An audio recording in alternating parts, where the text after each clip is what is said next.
All right, well, thanks everyone for joining us here at the Productivity Commission today for this webinar on the review of the National Agreement on Closing the Gap. I'd like to start today by acknowledging Aboriginal and Torres Strait Islander people who are the first storytellers of this land and owners of country on which we now live and work. We recognise their continuing connection to lands, waters, sky, indeed their communities and cultures. And we pay our respects to Aboriginal and Torres Strait Islander cultures and to elders past and present. We extend that respect to Aboriginal and Torres Strait Islander people joining today. I'm Mokak. I'm a Juukan man and a member of the Yawuru people and one of the commissioners on this project. I acknowledge today that I'm on the lands of the Ngunnawal and Ngambri people here in Canberra, and I honour their elders and their ancestors. I'd like to ask my colleague, Co-Commissioner Natalie Siegel-Brown, Nat, to introduce herself now. Thank you, Rom. Hello, colleagues. My name's Nat Siegel-Brown, and I had the pleasure of being Rom's co-commissioner on this review. And I'm coming to you from the beautiful lands of the Yagara and Turrbal people in Meanjin, also known as Brisbane. Thanks for having us. Thanks, Nat. I'd also like to acknowledge the work of two assistant commissioners, the team leaders of the project team, Anna Markalev and Catherine Anderson, and the enormous work that they did in co-leading the team. So again, thanks for joining us today to hear about the Commission's final report on reviewing this first review of progress against the National Agreement on Closing the Gap. And thank you, all of you who've supported the work, provided input into the work, which made the review possible and able to be conducted in the way that we did. Just in terms of some housekeeping, today we're aiming to speak for about 40 minutes and then allow about 20 minutes for questions at the end. The first part of the webinar is being recorded and will be put up on the Commission's website. The Q&A part of this session will not be recorded. We certainly don't want to constrain any discussion at the end of the presentation itself. We'll run the Q&A using the Zoom functionality, where you can type in questions at any time, and we'll come back to those questions toward the end of the webinar in the Q&A session, or section, I should say. So to the next slide, Max. Today, we're talking you through what we've found and what we're recommending. Our final report and supporting paper released on the 7th of February is the culmination of over a year and a half's worth of work. This has included hundreds of meetings held both virtually and physically in every state and territory. This is the Commission's first review of the agreement, of the National Agreement on Closing the Gap, and we anticipate the Indigenous-led review that will be following. The timeline shown here focuses on the review, but we know much else has happened since we received our terms of reference, and indeed since the agreement was signed back in 2020. The agreement is one of a range of efforts made by governments to improve the lives of Aboriginal and Torres Strait Islander people, and some of these arrangements include a legislated Indigenous voice to Parliament in South Australia, and legislated treaty and truth-telling processes in Victoria and Queensland. And of course, in October last year, there was the referendum on a constitutionally enshrined voice to the Australian Parliament. Regardless of the outcomes of those processes, specifically the referendum, but the efforts and the outcomes of work underway, the agreement still stands, and governments still have a responsibility to implement what they have indeed committed to themselves. And governments did commit to a new approach in signing this agreement. The National Agreement on Closing the Gap, as I mentioned, was signed in 2020, and it adopted a different approach to its predecessors. So for the first time, Aboriginal and Torres Strait Islander organisations are parties to the agreement through the coalition of peak Aboriginal and Torres Strait Islander organisations as signatories. The agreement elevates the cultures and expertise of Aboriginal and Torres Strait Islander people and community-controlled organisations, and it commits governments to an unprecedented structural shift in the way that they work with Aboriginal and Torres Strait Islander people through the 4 priority reforms. The priority reforms, and these being formal partnerships and shared decision-making, building the community control sector, transforming government organisations and sharing access to data, set this agreement apart from its predecessors. So in this first of the Commission's reviews of the agreement, we have focused on the implementation of the priority reforms. The Commission has come to a view that governments are not adequately delivering on the commitments that they made under this agreement. This is an overall assessment. Of course, there is variation within organisations, within jurisdictions, and between or across jurisdictions. And our report points to a number of areas where progress indeed is being made. But it seems like in many cases where there is good practice, it's not necessarily being driven by structural change. It is often personality dependent. The task facing governments and government organisations is to make the structural and cultural changes that embed partnership and shared decision-making, build the community control sector, transform government organisations themselves, and how governments undertake data activities. But governments, in our assessment, do not seem to have grasped both the nature and the magnitude of the changes that are required to do this.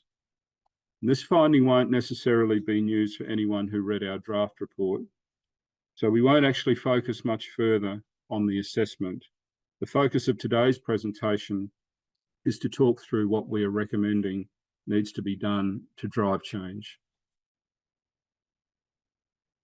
The Commission is making 4 thematic recommendations, each supported by specific actions, and Nat and I will carve up these recommendations. I'll do the first 2 and Nat will do the second 2. The Commission is making the 4 recommendations, as I've mentioned. Firstly, power needs to be shared. Indigenous data sovereignty needs to be recognised and supported. Mainstream systems and culture need to be fundamentally rethought, and stronger accountability is needed to drive behavioural change. These recommendations are discussed in the final report, where we bring together in about 90 or so pages of content what we've learned throughout the review, and there's additional detail in about 450 or so pages in the supporting paper.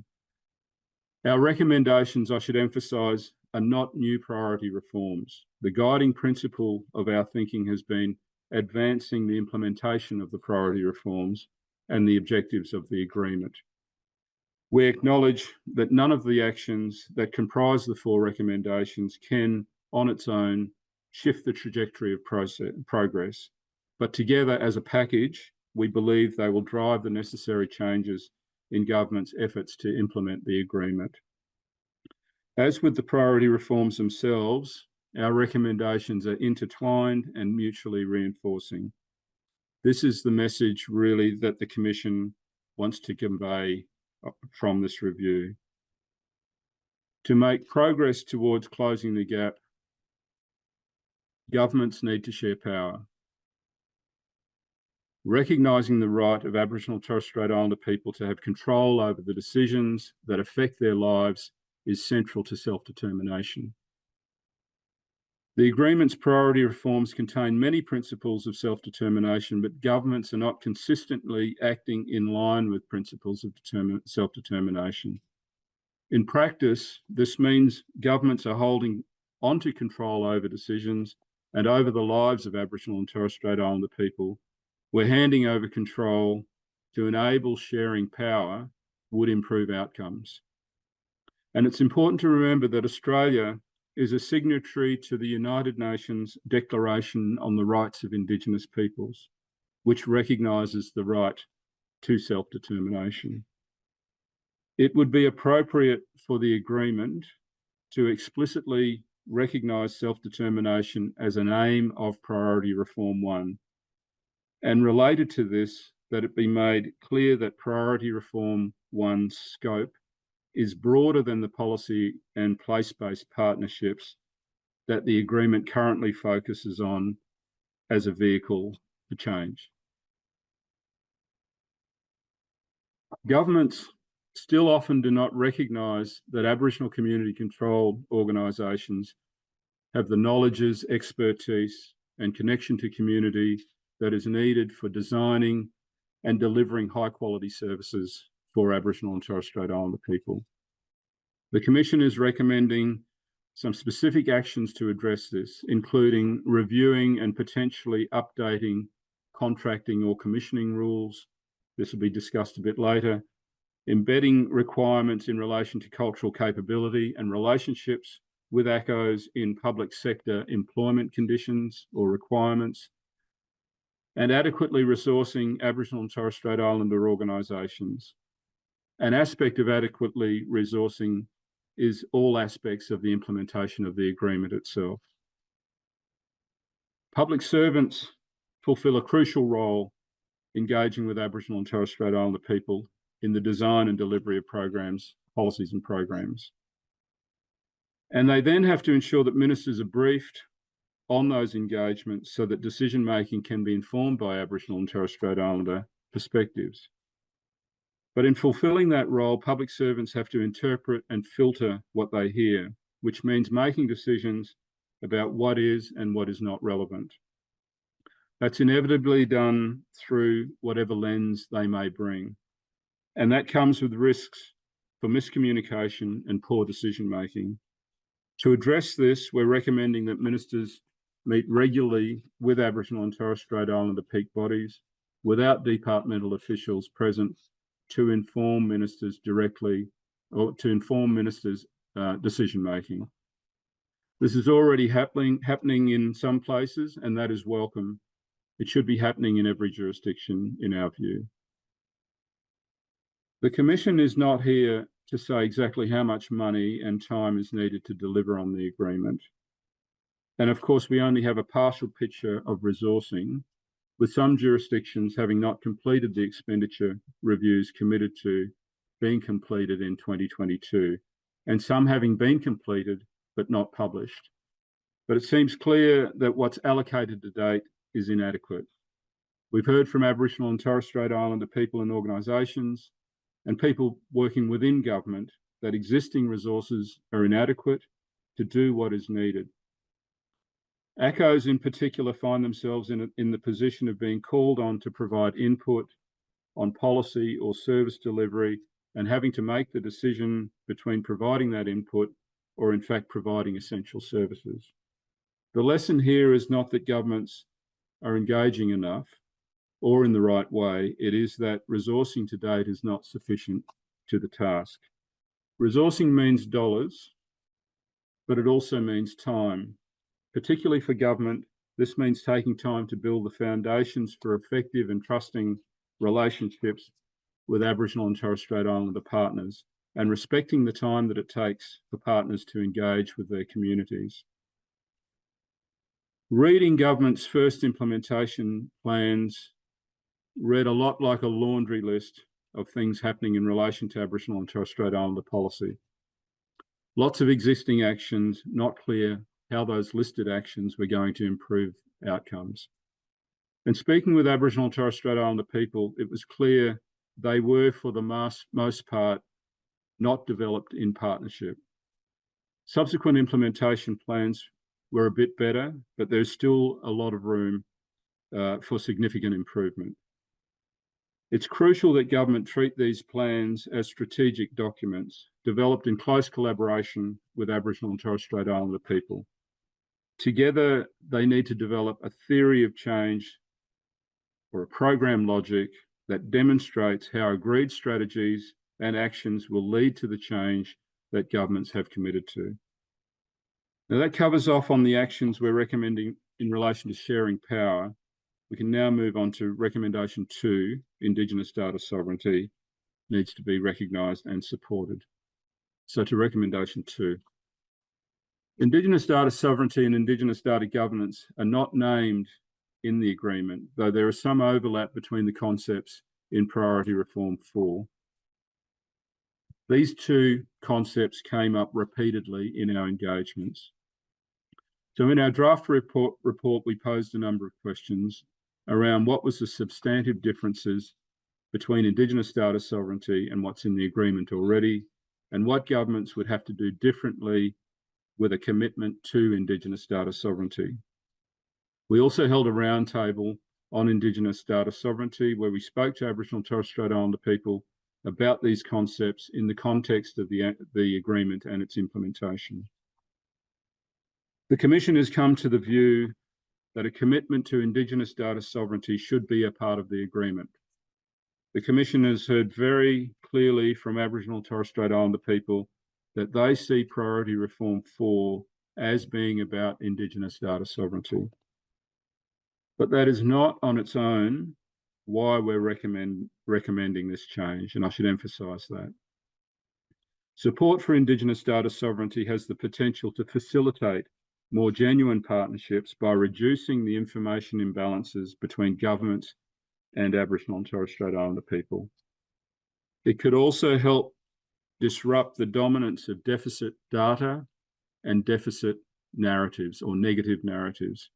And it could build trust that will help governments maintain their social licence to collect and use data about Aboriginal and Torres Strait Islander people, which is necessary for shared decision making. We can't put a dollar figure on what these potential benefits are, but they are real. So too are the costs that a commitment to Indigenous data sovereignty would entail. Governments would need to fundamentally reconsider and reconfigure their data systems and approaches, invest in their own capability and the capability of Aboriginal and Torres Strait Islander organisations and communities. Our assessment is that these costs will be outweighed by the benefits. And without trying to minimise what a commitment to Indigenous data sovereignty would mean, it would be more of an evolution than a revolution. In many respects, Indigenous data governance is simply the practical application of priority reform across the data lifecycle. And a number of governments are already advancing work to recognise and support the implementation of Indigenous data sovereignty. Victorian Government, for example, submitted to our review that the agreement would be improved with an explicit statement about Indigenous data sovereignty as an outcome or an objective of Priority Reform 4. Another government, New South Wales, is working on a roadmap to get a shared understanding of what Indigenous data sovereignty and Indigenous data governance means in New South Wales, and developing a model to put that into practice. And the Australian government is working on a framework of governance of Indigenous data that will provide guidance to Australian public service agencies on how to practically implement and embed those areas of data governance where the objectives of the Indigenous data sovereignty movement and the Australian government align. So as much as the word sovereignty might at times frighten people, there is work happening within government already recognising Indigenous data sovereignty and then the practical application through Indigenous data governance. The second part of this recommendation is the creation of a Bureau of Indigenous Data. And the creation of this Bureau would be an important way of giving practical effect to a commitment to Indigenous data sovereignty. There are very likely efficiencies to be gained through centralising the capability and guidance on how Indigenous data sovereignty can be realised through Indigenous data governance. The Bureau would also have a crucial role in advancing the data development required under the agreement, which is progressing too slowly. Responsibility and capability for data development is currently fragmented. a dedicated entity, first auspiced by an existing agency, but later established under its own legislation, is needed to progress this work. Now that's it for recommendation 2 on Indigenous data sovereignty, and I'll now pass over to Nat to take us through the next couple of recommendations. Thank you, Rom, and thank you everybody for listening. And I just want to reiterate for anybody who's furiously writing down what's on these slides, we will make the slides available, as I think was already mentioned possibly in the Q&A. The third recommendation may look a lot like Priority Reform 3, but it's actually much broader than that. The kind of transformation required by that third priority reform, which is the commitments by government to transform the way they work, actually sees a range of issues around partnership and power addressed right across the priority reform. So it's quite pivotal, but it requires a fundamental rethink and change to the core systems, culture, operations, and ways of working in government. And we do not see this transformation as one on a list of priority reforms or one more change to be made. It's really a critical enabler to achieving all of the priority reforms.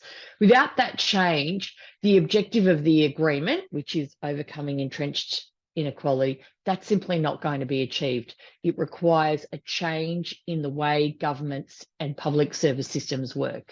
So a lot of our recommendations encapsulate what we think are the essential actions for fundamentally rethinking mainstream government systems and culture. So the first action that you can see here comes from the fact that across our review, we saw the vast majority of government organisations simply have not put the work into understanding how their current ways of working measure up against the change that they promised they would undertake under the agreement. And this could be why, as Rom flagged earlier, that a lot of the implementation plans just look like laundry lists. In fact, you will have seen in our first review report that something like up to 70% of actions in some of these implementation plans were just existing actions rebadged. They don't encapsulate the major change management strategy called for. There's not been any thinking about what have we committed to, how do we actually achieve that outcome, what do we need to start doing, stop doing, keep doing to get there. So we actually could not identify a single government agency that had articulated a clear vision for what transformation looks like or adopted a strategy to achieve that vision, let alone tracking the impact of actions within the agency towards that vision. So really, for the most part, there's just no strategic approach by any government or government agency that explains how the fundamental transformation they promised they would undertake in the way they do business under the agreement will be reached. And that then makes it almost impossible for Aboriginal and Torres Strait Islander people, communities, organisations, let alone the broader Australian community, to use these plans to hold governments to account, which is what they were intended to do. So this recommendation specifically calls on every government department to develop and execute a clear, documented strategy, to like a roadmap to undertake the transformation required. If you read the report, what you'll see, and not that I'm into cheat sheets, because of course I want you to read both volumes of the report, but if you want to go to a really tight encapsulation of the recommendations, the actions, and why we the rationale for each of them, head to page 11 to 24 of volume 1 and you'll find this. And what you'll also see there is that against the strategy that we've recommended here, there are specific criteria so that we don't end up with a strategy that leaves us in effectively the same position. So, for example, each department's portfolio-wide transformation strategy should have a very clear theory of change. What's your roadmap to get where you're getting to? How can we evaluate that the actions you've said you're going to undertake actually will, for example, embed Indigenous data sovereignty or engage in a way that shares power? all of those transformation strategies would need to contain an evidence base as to how the actions they're purporting to enact will give effect to the committed change. How will they be underpinned by an Aboriginal and Torres Strait Islander-led assessment of transformation?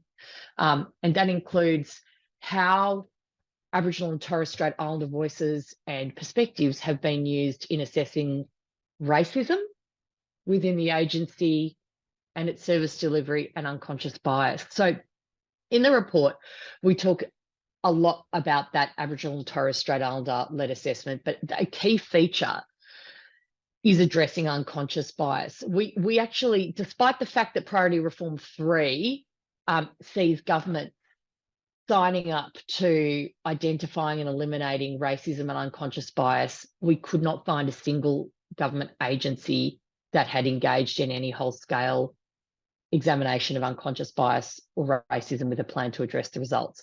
Some governments are starting to embark on what we would designate or perceive to be self-assessment exercises to understand the kind of transformation they need to undertake, but that's just not going to it's not going to elicit any blind spots relating to institutional racism.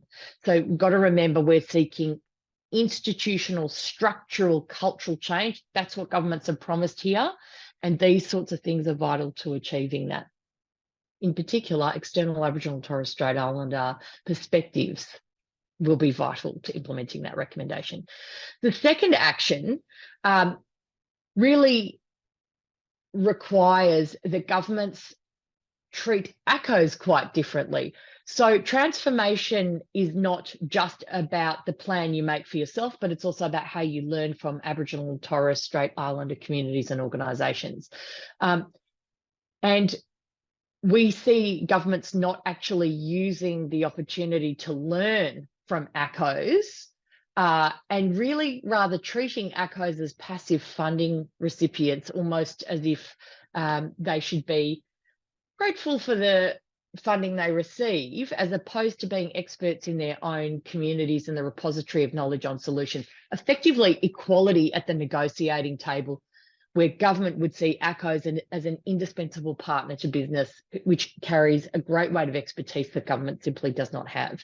But unfortunately, we saw a lot of that passive, you are the passive funding recipient, you will take the money and do it according to the parameters we set, as opposed to the huge missed opportunity for governments to transform and iteratively learn from ACOs and the way ACOs can educate governments about the best way to deliver policy and programs.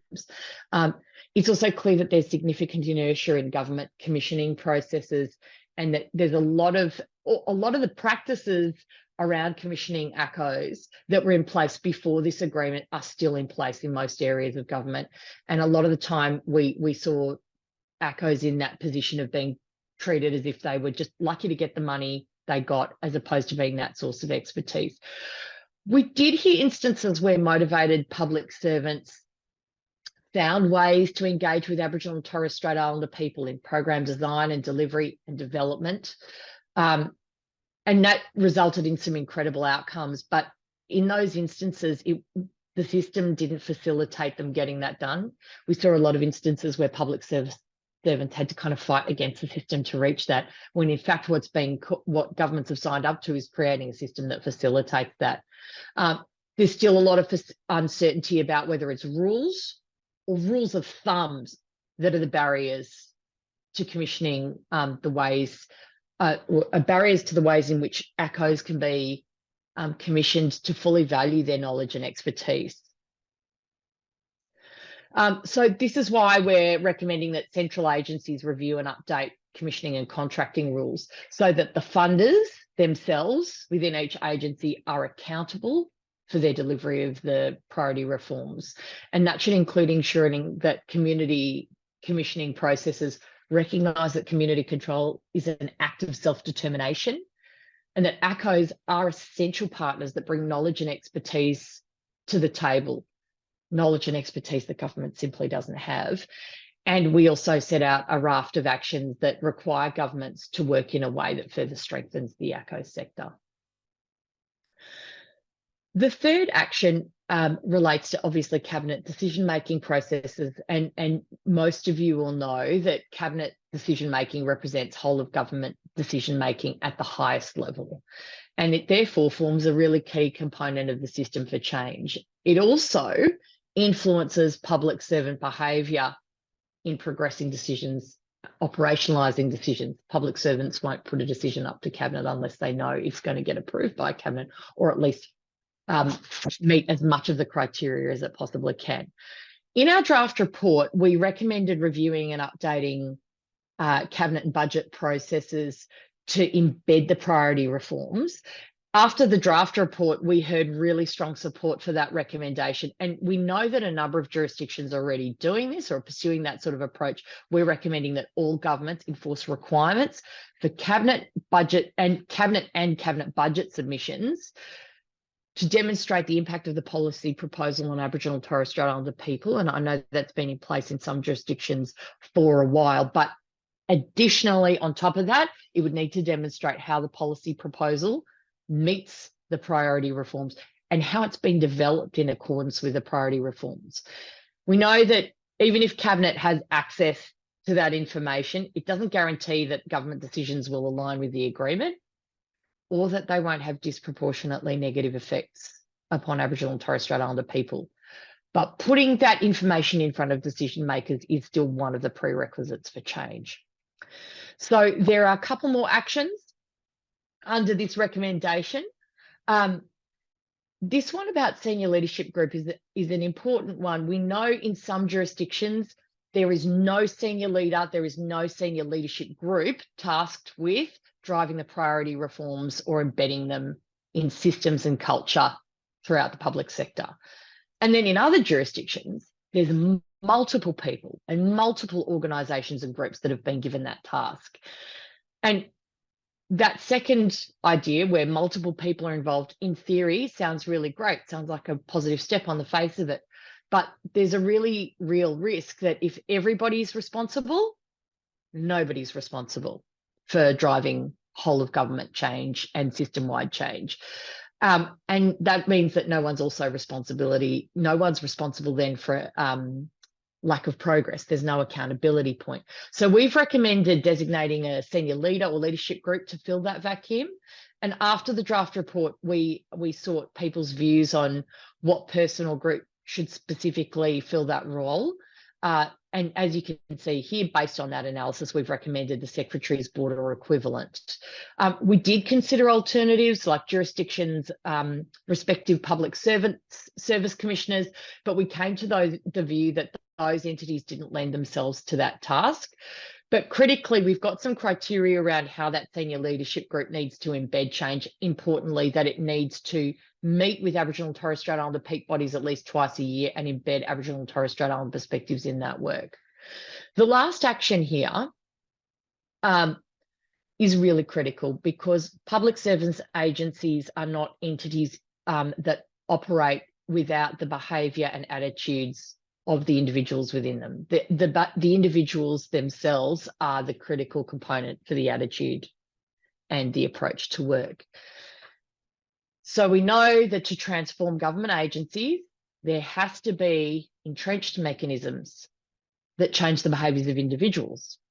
So that means if power is to be shared, as we've discussed in priority reform, our recommendation one, if we're going to see that attitudinal change of public servants that priority reform 3 speaks to, then we have to incentivise and hold public servants also accountable to particular behaviours.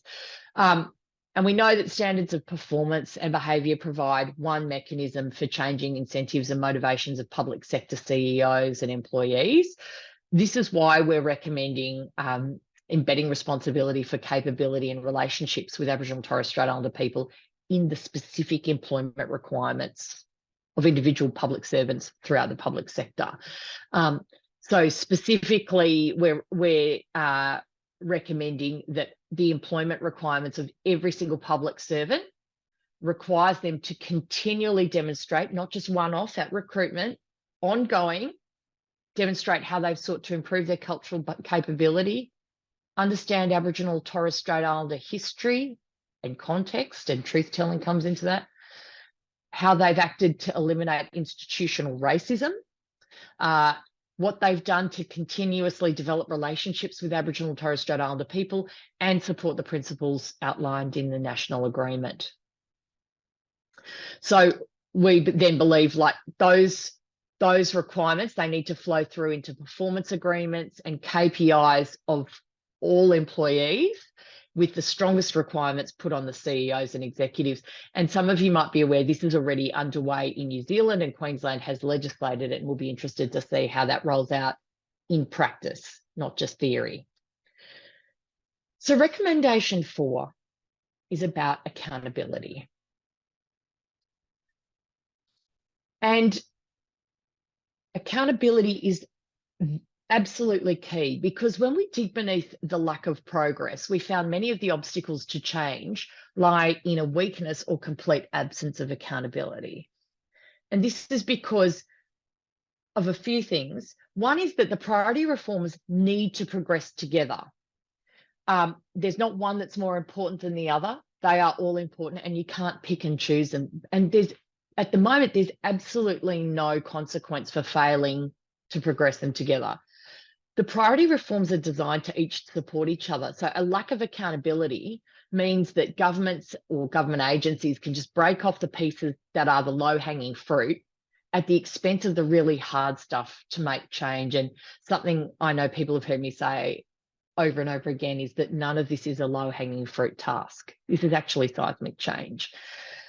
The other problem is that the existing accountability mechanisms under the agreement lack bite.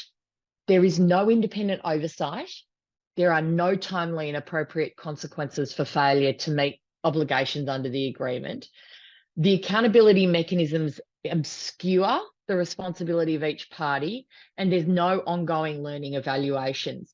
And this weakness or absence of accountability means that the implementation of the agreement relies heavily and sometimes exclusively on individuals being motivated to do the right thing.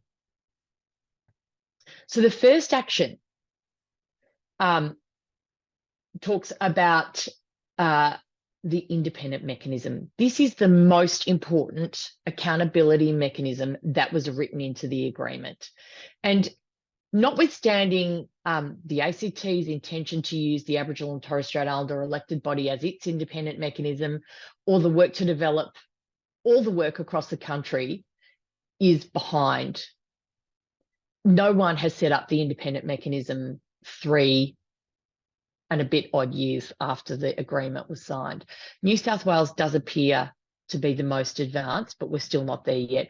We know that there are some good reasons for the delay in establishing the independent mechanism. For example, we know that in South Australia, their work setting up and electing the First Nations voice in South Australia will precede what they do with the independent mechanism.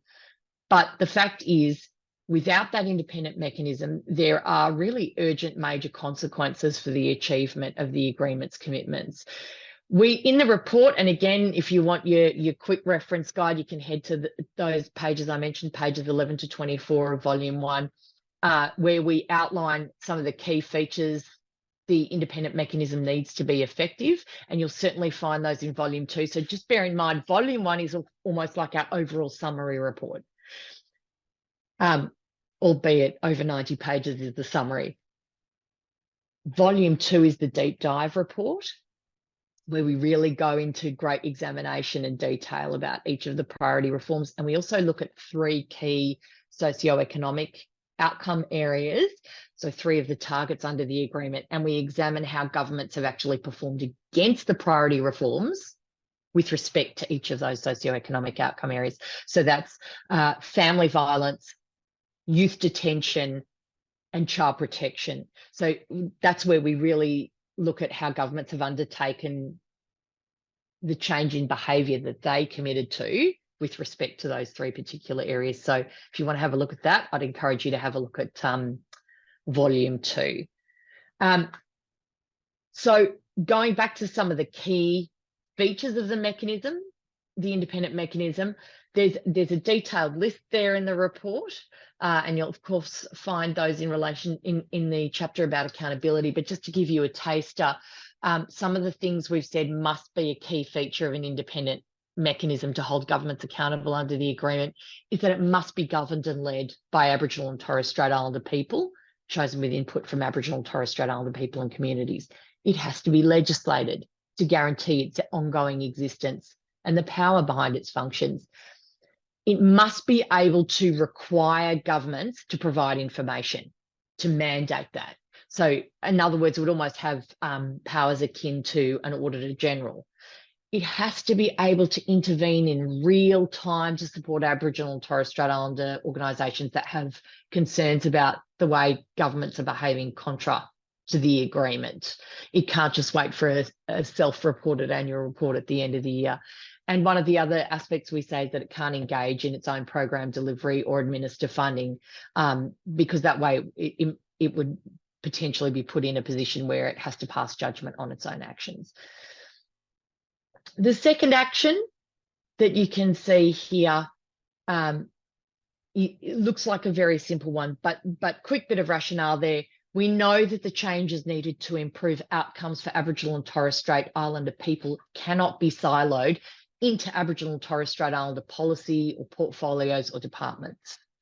As many of you know here, it takes every level of government and every area of government. So in light of that, that's why we're recommending the commitments under the agreement are embedded in all other intergovernmental agreements that are either currently in place or when a new agreement is developed that they're embedded. So some of you may be aware of the national agreements like the National Affordable Housing Agreement, the National School Reform Agreement. Some of those agreements don't yet have all of the priority reforms embedded. The third and fourth actions, which are the last two actions under this recommendation, are very much about being transparent with the public about what governments are doing. The visibility the Australian public have on what governments are doing to deliver on their commitments under the agreement is poor. A lot of the information doesn't show up on websites and it's not in jurisdictional level annual reports. And that creates big problems for transparency and accountability. So we're recommending that the relevant legislation governing what goes into a government annual report be amended so that all agencies have to include a statement on the substantive actions they're taking to meet the agreement and the outcomes of those actions. So that may create some administrative load, but it's absolutely vital for transparency. And it also enlivens government organisations who don't think they have any responsibility under the agreement to the fact that they do. That way, ignorance can't be used as a defence to inaction. The fourth and last action under recommendation 4 is about the publication of partnership stock takes, agreements, expenditure reviews, evaluations, and the transformation strategies that I spoke about under recommendation 3. There's very little transparency at the moment with any of these particular documents or commitments. They're not publicly available for the most part. And again, this makes it really hard for Aboriginal and Torres Strait Islander people, as well as the broader Australian community, to understand whether governments are moving beyond a business as usual approach and to hold them accountable for meeting their commitments. And as you heard at the beginning of the presentation from Rom, we are still very much stuck in a business as usual approach right across the agreement. So in closing, I hope what you can see here is that we have deliberately not gone down the road of crafting scores of disparate recommendations. What we've instead tried to do is to distill the big changes that would bring these priority reforms to life. We've really tried to analyse what are the causes of inaction here. And in closing, very quickly, if you ask whether the agreement shows promise, the answer is absolutely yes. We saw evidence of this in the scattered places where the priorities reforms were in action. We saw incredible results. Have governments implemented it right? No. We saw that governments either haven't acted on a number of the priority reforms or they've picked and chosen what they want to act on, but in the main, there's no deep change to the way they've done business. There's no movement away from business as usual, which is what's required to get us to what governments have committed. And so we found that to move forward, governments and their agencies need to deeply review and change what they're doing. And that means getting into their DNA as opposed to just adding a bunch of extra actions or rebadged actions to implementation plans. Thank you so much for listening to myself and Rom today. We can move on to the Q&A, which we'll do so in just a moment. But before I do, I did want to draw your attention to the survey that we're running to try and understand people's experience with the review process. And I can see from the list of participants that a number of you attending today very kindly and very generously gave of your time and your organisation's time to give us your insights. So we'd really love to hear from you. You will have received a link to the survey in the email we sent out inviting you to today's webinar. And we've also posted that link in the chat. So hopefully it shouldn't take more than a couple of minutes of your time to fill out. And the more responses we get, the better informed we'll be when we come to do this review again in a couple of years' time. And when we're doing any work as a commission with Aboriginal and Torres Strait Islander people at the Productivity Commission. So thank you for your time. I'm now going to head to the Q&A function.